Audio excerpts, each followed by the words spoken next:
Au nom du client. Cela remonte déjà à un certain temps, mais a-t-on vraiment évolué depuis en France? Le palmarès 2014 de The Human Consulting Group fourmille de détails surprenants. Par exemple, près de 20% des services clients refusaient de communiquer leur adresse mail et 59% de donner le nom de leur responsable. Et de toute façon, 42% des lettres de réclamation finissent à la poubelle. Aujourd'hui encore, les échanges avec les opérateurs de téléphonie mobile restent le plus souvent surréalistes. Quant aux chaînes de télévision par abonnement, c'est bien simple, on ne peut même pas leur envoyer de mail. Cette désinvolture des grands groupes doit servir de leçon aux entrepreneurs. Leur taille leur permet de mieux appréhender la relation client. Qu'ils en fassent un vrai catéchisme.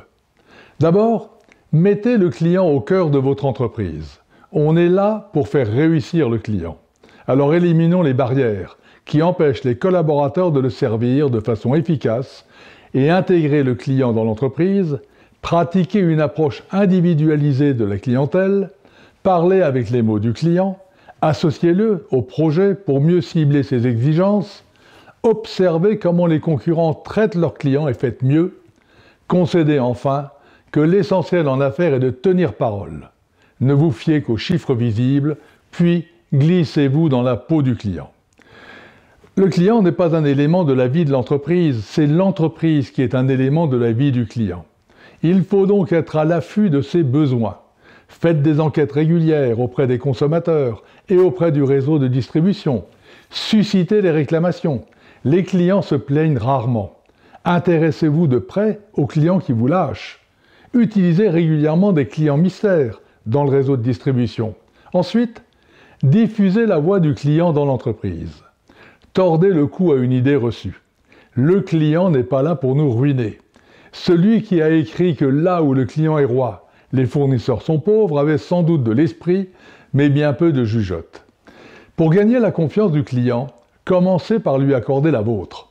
Passez à une relation agréable et valorisante pour le client en acceptant ses arguments.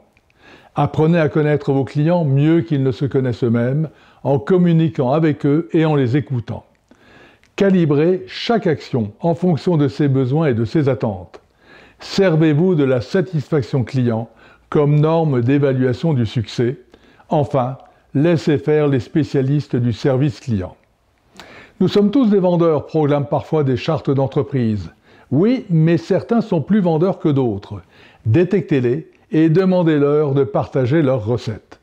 Au nom du client, le chef d'entreprise adoptera et colportera partout que l'entreprise a pour activité principale le service au client, toute autre fonction n'étant que secondaire. Ce que Theodore Levitt, économiste américain, un temps rédacteur en chef de la Harvard Business Review, traduisait ainsi « Le but de l'entreprise est de créer et de garder des clients, pour qui il faut fabriquer et livrer les produits et les services qu'ils veulent et apprécient, à des prix et à des conditions plus attractives que les concurrents. À bientôt!